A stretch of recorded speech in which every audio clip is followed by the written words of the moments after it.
The radio crackled with barely controlled fear.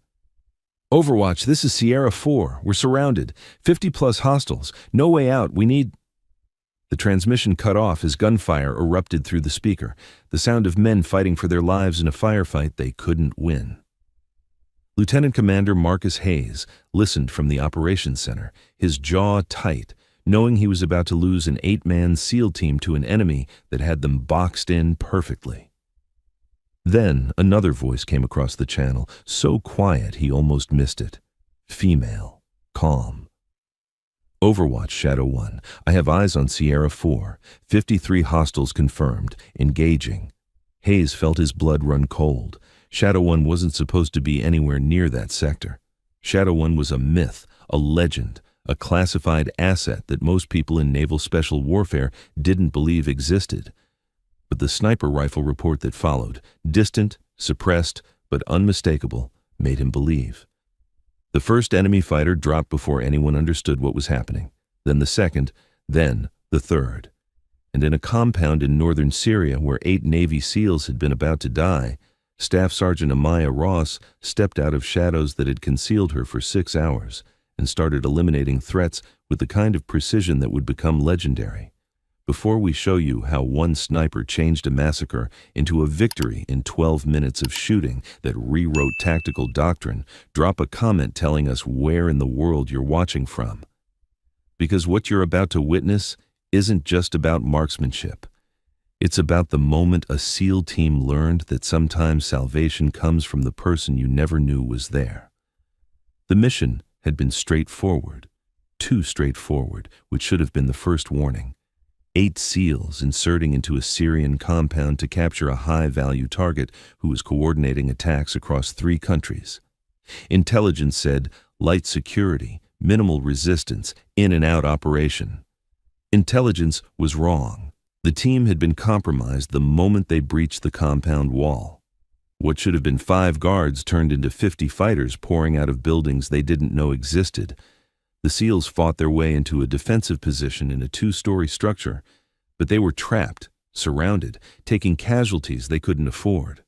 What they didn't know, what they couldn't have known, was that 6 hours earlier, a lone figure had infiltrated the compound through a drainage culvert that intelligence hadn't mapped, had climbed to a vantage point on the 3rd floor of a half-collapsed building that overlooked the entire complex, had settled into position with a rifle that most snipers would never be cleared to carry, and had been waiting. Staff Sergeant Amaya Ross, 27 years old, 3 tours with Joint Special Operations Command, classified kill count that exceeded 60 confirmed eliminations. She wasn't supposed to be there. Her mission parameters had been reconnaissance only. Observe the compound, gather intelligence, report back. But Ross had learned years ago that mission parameters changed when lives were at stake, and watching 8 SEALs die because she followed orders wasn't something her conscience would accept.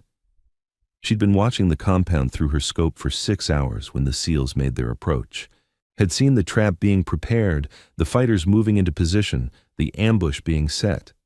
She'd tried to warn them, keyed her radio 3 times in the warning pattern that meant abort mission, but either they hadn't received it or had chosen to proceed anyway.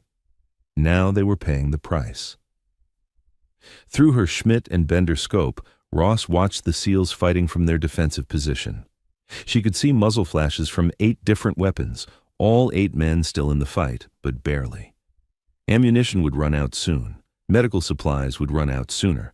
The enemy had them surrounded in a horseshoe formation, pouring fire into the building from 3 directions, preparing for the final assault that would overrun the position. Ross made a decision that would either save 8 lives or end her career. She picked up her radio and transmitted to Overwatch, announcing her presence and her intention to engage. Then she got to work. Her rifle was a heavily modified M110 SASS, chambered in 7.62 millimeters, equipped with a suppressor that reduced but didn't eliminate the acoustic signature. She had 200 rounds of match-grade ammunition, a backup pistol she'd never need at these ranges, and years of training that had taught her how to make every shot count. The first target was easy. an enemy fighter directing the assault from behind a low wall, his position offering perfect cover from the SEAL's angles, but completely exposed to Ross's elevated position. She centered the crosshairs on his torso, compensated for the 300-meter range and slight wind from the east, and pressed the trigger. The rifle coughed. The suppressor reduced the report to something that wouldn't immediately give away her position. 300 meters away, the fighter collapsed like someone had cut his strings, dead before he understood he'd been shot. Ross worked the bolt, chambering the next round with mechanical precision. Her breathing was controlled, her heart rate steady at 55 beats per minute. She wasn't nervous, wasn't scared. This was what she did, what she'd trained for through thousands of hours of practice, what made her one of the most effective snipers in JSOC. Target 2 was moving between positions, trying to coordinate a flanking maneuver. Ross led him by half a body length, squeezed the trigger, watched him drop. 2 down, 51 remaining. The enemy still didn't know they were being engaged from a position they thought was unoccupied. They were focused on the SEALs, pouring fire into the defensive position, shouting orders, preparing for their assault. Ross used that focus against them. She worked methodically through their leadership structure. Every fighter who was giving orders, every position that was coordinating the attack, every threat that posed the greatest danger to the SEALs. She prioritized machine gun positions. Those could suppress the entire SEAL team. Then RPG carriers. Those could destroy the building the SEALs were defending. Then radio operators. Those could call for reinforcements. In 3 minutes, she eliminated 9 high-value targets. The enemy still didn't understand what was happening. They saw their leaders falling, their key positions going silent. But in the chaos of a firefight, it took time to recognize a pattern. Ross gave them no time. She transitioned from methodical elimination to rapid engagement. The suppressor kept her position ambiguous. The elevated angle made her fire seem like it was coming from multiple directions. The enemy started to panic, pulling back from their advanced positions, seeking better cover, their assault momentum breaking. The SEALs recognized the change immediately. Ross could hear them over the radio, confused but professional, taking advantage of the enemy's disorganization to improve their own positions, redistribute ammunition, treat their wounded. "Sierra 4, this is Shadow 1, Ross transmitted, her voice calm despite the intensity of the engagement. "Your 9 o'clock position has 3 machine gun nests. I'm eliminating them now. When they're down, you have a 30-second window to reposition to the northeast corner. Acknowledge." There was a pause, then a male voice, rough with adrenaline but controlled. "Shadow 1, Sierra 4, actual. Copy all. Who the hell are you?" "Someone who doesn't want to watch you die. Stand by for suppression." Ross shifted her aim to the machine gun positions she'd identified. 3 fighters, well-positioned behind sandbags, putting sustained fire on the SEAL position. They thought they were safe behind their fortifications. They were wrong. Ross put 3 rounds through the sandbags, 7.62 millimeter penetrators that defeated the improvised protection like it was paper. 3 fighters down in 5 seconds. The machine guns went silent. "Sierra 4, you're clear. Move now." She watched through her scope as the SEALs executed a tactical displacement, moving to a better position while she kept suppressive fire on anyone who tried to track their movement. 2 enemy fighters popped up to engage the moving SEALs. Ross dropped both before they could fire. 15 enemies eliminated, 38 remaining. But the enemy was adapting. They'd figured out that someone was shooting at them from an elevated position, and they were spreading out, making themselves harder targets, using cover more effectively.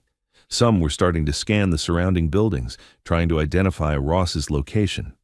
She needed to move. Ross broke down her position in 30 seconds, secured her rifle, collected her brass casings, leave no evidence, moved to a secondary position she'd prepared 3 hours earlier. It was 20 meters away, different angle, different line of sight. By the time enemy fighters started putting rounds into her original position, she was already re-established and engaging from the new location. The enemy's confusion multiplied. They thought they'd identified her position, but fire was still coming. And now it seemed like it was from a different angle entirely. Some fighters started shooting at shadows, wasting ammunition on empty buildings. Others huddled behind cover, afraid to move, afraid to expose themselves to the unseen threat. Ross exploited their fear. She picked off anyone who showed courage, anyone who tried to rally their forces, anyone who attempted to organize a counterattack.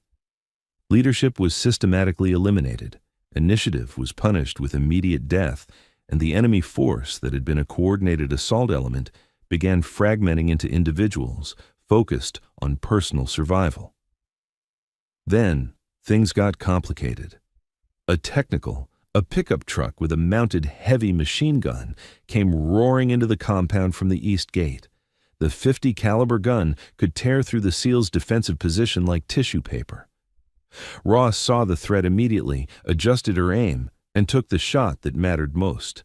The driver's head snapped back as the 7.62 millimeter round found its mark. The technical swerved violently, the dead driver's weight on the steering wheel sending the vehicle careening into a concrete wall at 40 kilometers per hour. The gunner was thrown from the truck bed, landing hard on the ground. He was trying to get up when Ross's second shot put him down permanently. But the crash had drawn attention. Enemy fighters were converging on the wrecked technical, and some of them were finally looking in the right direction, toward Ross's building, toward the elevated position that had been killing them for the past 6 minutes. Ross saw muzzle flashes from multiple positions, all aimed at her general area. Rounds began impacting the walls around her, punching through the degraded concrete, sending dust and fragments into the air. She was taking fire from at least 8 different shooters, and while none of them had her exact position yet, it was only a matter of time. She made herself a smaller target, repositioning behind a support column, and continued engaging. An enemy fighter was setting up an RPG to fire at her building.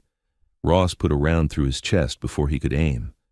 Another fighter was directing the incoming fire, pointing toward her position. Ross eliminated him with a headshot that made the others hesitate. Shadow 1, Sierra 4, you're taking fire. What's your status? Sierra 4, I'm fine. Stay in position. I'm about to make things interesting. Ross had prepared for this contingency. 3 hours earlier, during her initial reconnaissance, she'd placed demolition charges in strategic locations around the compound, not enough to level buildings, but enough to create chaos and confusion at a moment of her choosing. She keyed the remote detonator. 3 explosions erupted simultaneously across the compound: a fuel depot on the western wall, a vehicle storage area near the main gate, and an ammunition cache in the southern building. The combined effect was spectacular. Massive fireballs that lit up the pre-dawn darkness, secondary explosions as stored munitions cooked off, debris raining down across the entire complex. The enemy fighters panicked. Some thought they were under aerial bombardment. Others thought the SEALs had reinforcements. All of them stopped shooting at Ross's position and sought cover from what they thought was a massive assault. Ross used those 10 seconds of chaos to eliminate 6 more targets. Fighters who were exposed and confused, easy prey for someone who remained calm and focused. Her rifle spoke with methodical precision. Target acquired, round fired, target down, next target. 6 shots, 6 kills, bringing her total to 21. The SEALs understood what was happening and began their own offensive push. They emerged from their defensive position with coordinated fire and movement, engaging enemy fighters who were still reeling from the explosions. Ross provided Overwatch, eliminating threats that the SEALs couldn't see, calling out positions and directing their advance. Sierra 4, you have 2 hostiles in the second-floor window at your 1 o'clock. I'm engaging now. Her rifle barked twice. 2 fighters tumbled from the window. Sierra 4, 3 more trying to flank you from the alley on your right. Hold position. Ross shifted her aim, tracked the 3 fighters moving through the narrow alley, timed her shots for when they passed through gaps in cover. 3 quick shots, 3 bodies dropped in the alley, the flanking attempt defeated before it developed. The SEALs pushed harder, clearing buildings, neutralizing resistance, consolidating their position. The enemy force was disintegrating. Some fighters were fleeing toward the compound exits. Others were surrendering. The rest were dying as they tried to maintain a defense that had completely collapsed. But Ross's situational awareness flagged a new threat. 4 enemy fighters were setting up a mortar position on a rooftop 200 meters away. If they got that weapon operational, they could drop indirect fire on the SEAL position with devastating effect. Ross calculated the shot. 200 meters, elevated target, wind gusting from the northeast, multiple shooters working in coordination. She'd need to eliminate all 4 quickly before they could scatter or return fire. She took a breath, let it out slowly, and entered what snipers called the zone, that mental state where time seemed to slow down, where every variable became clear, where muscle memory and training merged into something approaching supernatural precision. First shot, the spotter, who was looking through binoculars and calling adjustments. He dropped without seeing the round that killed him. Second shot, the gunner, who was adjusting the mortar elevation. He collapsed across the weapon he'd been setting up. Third shot, the loader, who was reaching for another round. He never completed the motion. Fourth shot, the commander, who was finally realizing they were under attack and trying to run. He made it 3 steps before Ross's bullet caught him between the shoulder blades. 4 shooters, 4 shots, 7 seconds. The mortar position was eliminated before it could fire a single round. Sierra 4, mortar threat neutralized. You're clear to advance to the north compound. Shadow 1, how many fucking guns do you have up there? That's at least 30 kills. 1 gun, Sierra 4, just making it count. The SEALs understood what was happening and began to exploit it. They shifted from defensive to aggressive, launching their own counterattacks against disorganized enemy positions, reclaiming ground, establishing fire superiority. Ross coordinated with them over the radio, calling out targets, identifying threats they couldn't see, directing their movements with the kind of tactical awareness that only came from elevated observation and years of experience. Sierra 4, you have 4 hostiles trying to flank your west position. 2 behind the blue truck, 2 in the doorway at your 10 o'clock. I'm engaging the truck position now. Her rifle spoke twice. 2 bodies dropped behind the truck. The SEALs engaged the doorway position with grenades and automatic fire, eliminating that threat. 28 enemies down, 25 remaining. But ammunition was becoming a concern. Ross had fired 85 rounds, had 115 remaining. She needed to be more selective, more conservative.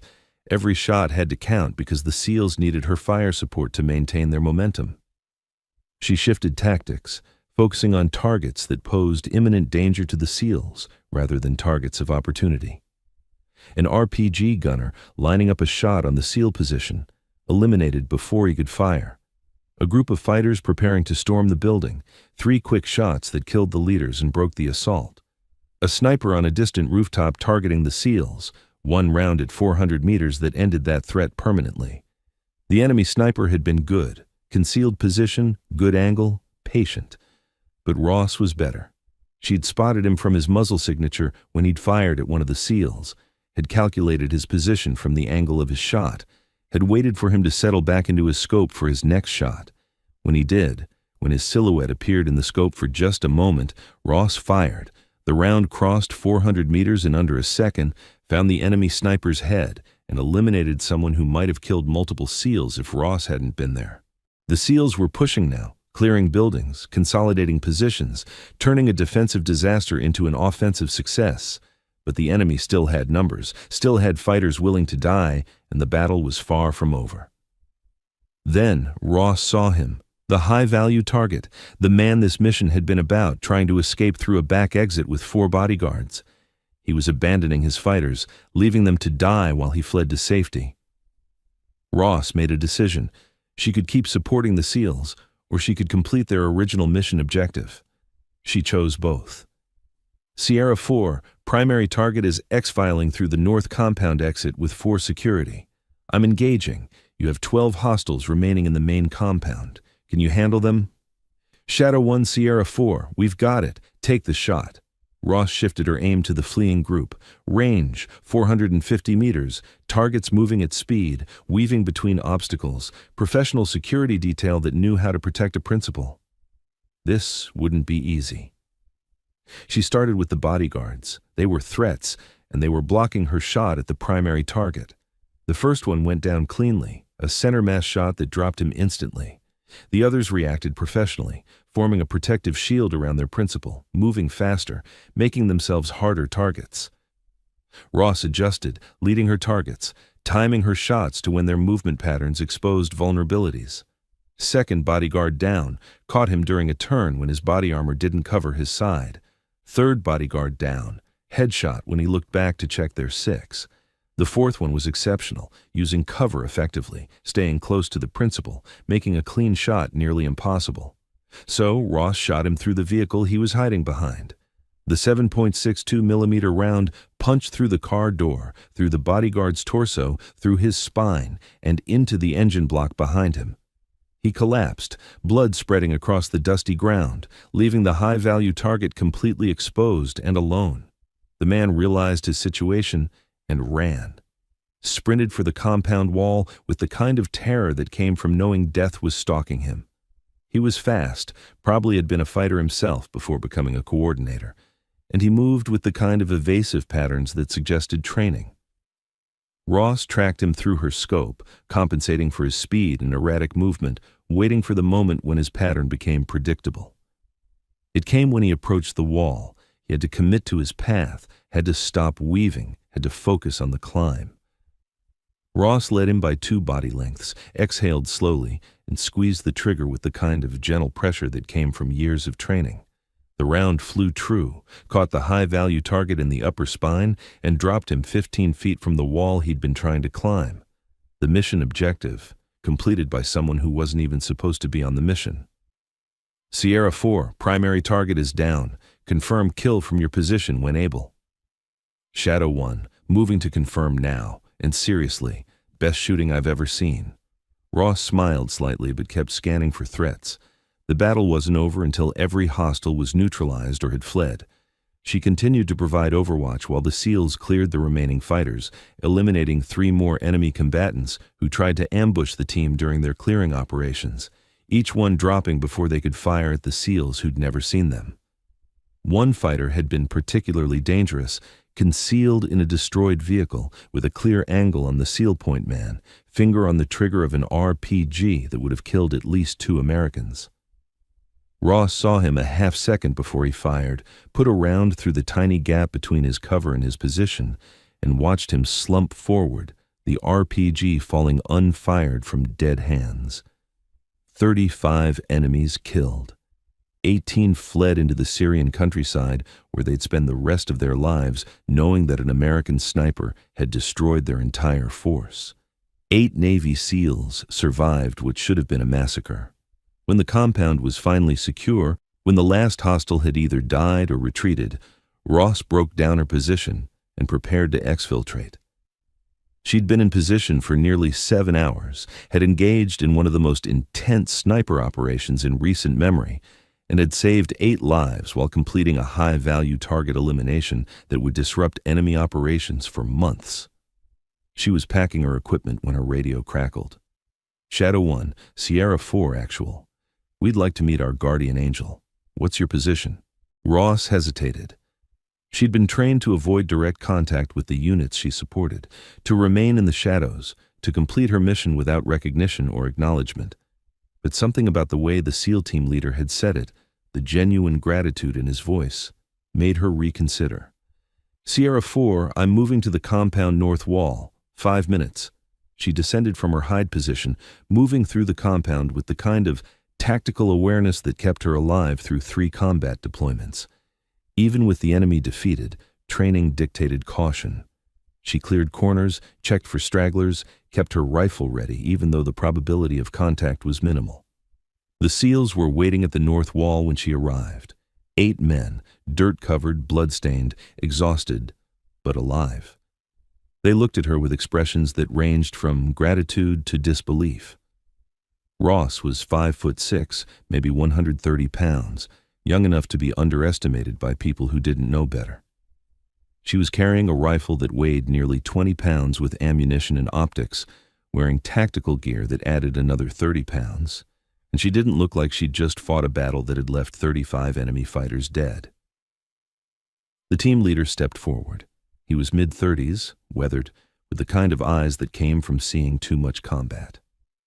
Lieutenant Commander Hayes, SEAL Team 7. That was the most impressive shooting I've ever witnessed. Ross slung her rifle and extended her hand. Staff Sergeant Amaya Ross, JSOC attached, glad I could help. Hayes shook her hand firmly. Help? You saved our lives. We were about to be overrun. I had 8 men about to die and no way to save them. Then, you.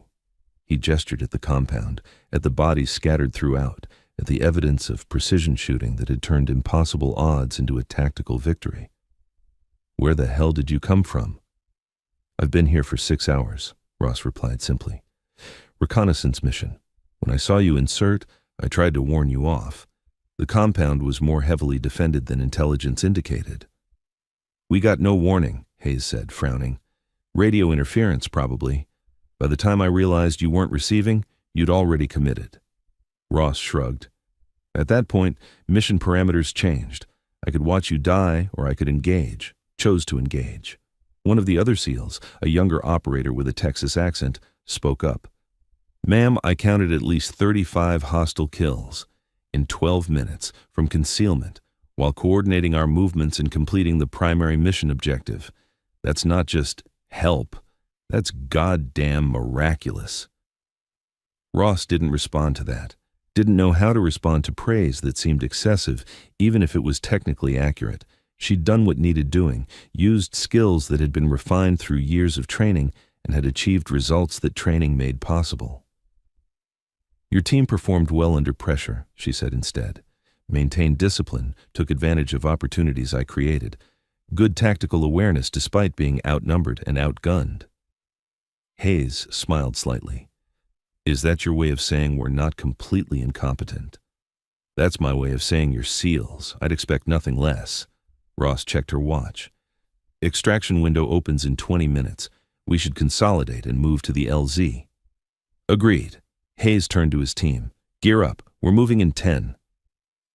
During those 10 minutes, while the SEALs prepared to move, Ross provided security and answered questions about who she was and why she'd been in the compound. She was careful about what she revealed. Her JSOC affiliation was acknowledged. Her mission parameters were classified. Her shooting skills were obviously demonstrated, but not explained in detail. What she didn't tell them, what she couldn't tell them, was that she'd been specifically chosen for this reconnaissance mission because analysts suspected the compound was more dangerous than standard intelligence suggested. That her presence had been a calculated risk assessment by commanders who thought the SEALs might need backup but couldn't officially assign it. That she'd been given latitude to engage if circumstances required it, even though official orders said reconnaissance only. Sometimes military operations existed in gray areas where written orders and practical necessity didn't align. Ross had learned to operate in those gray areas, to make decisions that higher command couldn't officially authorize but wouldn't punish if they succeeded. Today had succeeded. 8 SEALs alive, high-value target eliminated, enemy force destroyed, mission accomplished by someone who officially wasn't even there. The extraction went smoothly. Helicopters picked them up from a pre-designated landing zone, flew them back to the forward operating base where debriefs and medical care waited. Ross separated from the SEALs once they landed, heading to different areas for different reporting chains. JSOC assets didn't debrief with regular SEAL teams, even when they'd saved those teams' lives. But before she disappeared into the classified side of the base, Hayes caught her. Ross, Amaya, thank you. Seriously, we'd all be dead without you. You would have found a way, Ross replied, though they both knew that wasn't true. SEALs always do. Not this time. Hayes met her eyes. This time we needed a guardian angel we didn't know we had. I'm putting you in for a commendation. Please don't, Ross said quickly. I was never here. This mission never happened. You know how JSOC works. Hayes studied her for a moment. Then let me say, off the record, that you're the kind of operator we all hope is out there watching our backs, the kind that makes impossible missions survivable, the kind that reminds us why we do this. Ross didn't know how to respond to that either. So she just nodded, accepted the sentiment, and walked away into the shadows that were her natural environment. The after-action reports were carefully worded. 8-man SEAL team engaged superior enemy force in compound operation. Enemy force defeated through superior tactics and marksmanship. High-value target eliminated. 0 friendly casualties. Technical details classified. Contributing personnel classified. But within naval special warfare, the story spread. About the SEAL team that had been surrounded, outnumbered, minutes from being overrun. About the voice that came over the radio, female, calm, promising salvation. About the shooting that followed, precision fire that eliminated 35 enemies in 12 minutes. About the operator they called Shadow 1, who appeared from nowhere and disappeared back into nowhere after saving 8 lives. Some said it was exaggerated. Some said it couldn't be real. No single sniper could achieve that kill count that quickly. Some said it was a team effort that got attributed to one person in the retelling. But the 8 SEALs who'd been there knew the truth. They'd seen the evidence. 35 bodies dropped with the kind of precision that only came from world-class marksmanship. They'd coordinated with her over the radio, heard her calm voice directing their movements. They'd met her afterward, seen the small woman with the big rifle who'd accomplished what seemed impossible. And they knew that somewhere in the JSOC machinery, there were operators like Amaya Ross who operated in the shadows, who took missions that didn't officially exist, who saved lives without seeking recognition or reward. Lieutenant Commander Hayes put her in for a commendation anyway, knowing it would be classified and she'd never be able to acknowledge it publicly. The citation was brief and understated, as all classified commendations were, but it noted that on a specific date in a specific location, a JSOC asset had engaged superior enemy forces, eliminated 35 hostile combatants, completed a high-value target mission, and saved 8 American lives through exceptional skill and courage under fire. Amaya Ross never saw that citation, never knew it existed. She was already deployed on her next mission in another country, conducting another operation that officially didn't happen, operating in the shadows that concealed America's most effective warriors. But on the wall of Lieutenant Commander Hayes' office, there was a photograph. 8 SEALs standing at the north wall of a Syrian compound, and one small woman holding a rifle almost as long as she was tall. No names, no location, no date. Just a reminder that sometimes, when SEALs whispered that they were surrounded, salvation came from someone they never knew was there. The wolf doesn't announce itself to the sheep. It watches from the shadows, waits for the moment when its capabilities are needed, and strikes with precision that turns impossible odds into inevitable victory.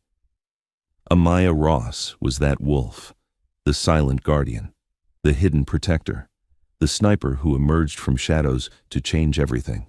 And somewhere in Syria, 35 enemy fighters had learned that lesson the hard way, in the last moments before precision shooting ended their ability to threaten anyone ever again. 8 Navy SEALs survived that day because someone they didn't know was there had decided their lives mattered more than following orders that said, reconnaissance only. That was the job. That was the calling. That was what operators like Ross did when missions went sideways and lives hung in the balance. They emerged from the shadows. They changed everything. Then they disappeared back into the darkness, ready for the next time someone needed salvation they didn't know existed. Every single time. Without recognition, without fanfare, with nothing but the satisfaction of knowing that somewhere 8 warriors were alive because one person had refused to let them die. That was enough. That was everything. That was the silent promise every operator like Ross made when they accepted missions that didn't officially exist. We're watching. We're ready. And when you need us most, we'll be there. Even if you never know our names, especially if you never know our names, because the most effective operators are the ones you never hear about until the moment their skills become the difference between survival and catastrophe. Staff Sergeant Amaya Ross, Shadow 1, the guardian angel. 8 SEALs never knew they had, until the moment she saved their lives and changed everything. 3 months later, in a different desert, on a different mission, Ross found herself in another impossible position. This time it was a ranger platoon pinned down by a force 3 times their size. This time she had 400 meters of open ground to cross under fire. This time the odds were even worse. She crossed that ground anyway, made it to an Overwatch position that shouldn't have been accessible, and set up her rifle while rounds impacted around her position. And when she opened fire, 23 enemy fighters learned what the 35 in Syria had learned, that somewhere in the chaos of modern warfare, there was a sniper who didn't accept impossible odds as an excuse to let Americans die. The Rangers never learned her name, never saw her face, just heard that calm voice over the radio saying, "I have you," and watched their enemies fall with mechanical precision until extraction arrived and pulled them out of what should have been their graves. Shadow 1. The myth that kept proving itself real. The guardian angel that JSOC deployed when missions went sideways and conventional solutions weren't enough. Amaya Ross would operate for another 4 years before retiring from active duty. 73 confirmed kills across 5 combat deployments, 3 silver stars that remained classified, 2 bronze stars with valor devices that she could never publicly acknowledge, and 1 Medal of Honor nomination that was buried so deep in classified channels that it might never see daylight. But numbers didn't capture what she represented. She was the promise that special operations made to its warriors, that when you're alone, when you're surrounded, when death is certain and hope is gone, someone is watching. Someone is waiting. Someone will emerge from the shadows to change everything. That promise kept operators pushing into danger zones they'd otherwise avoid. That promise gave them courage to take missions where support seemed impossible. That promise was embodied in a 5'6" woman who could shoot like a force of nature and who refused to let good people die when she had rounds remaining and targets to eliminate. Staff Sergeant Amaya Ross, Shadow 1, the sniper in the shadows who changed everything, still watching, still ready, still refusing to let warriors die alone, always. Thanks for watching. Every woman has a story worth telling. Join us to hear them all.